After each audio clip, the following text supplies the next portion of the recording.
Հիմա մենք կատարում ենք աղադրումը, էլի նույն ձև մենք լցնում ենք մեր խոշոր աղը, տակը, անպայման, այսենց սիրուն, այսենց, շատ լավ է, վերցրեցինք մեր կտորը էլի, նույն ձևի աղադրումը կատարում ենք, լցրեցինք աղը,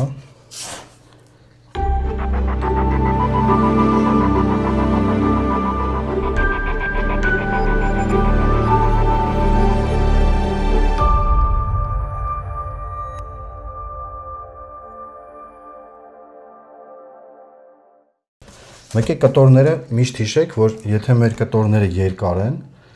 իրանք այդ երկարությունը պետք է անպայման այսպես սիրուն մենք պահպանենք հնարավորինս։ Էլի աղը չենք խնայում։ Լցնում ենք մեր շեյկայի վրա, լզամսի։ Մենք թողում ենք արդեն աղի մեջ 10 օր։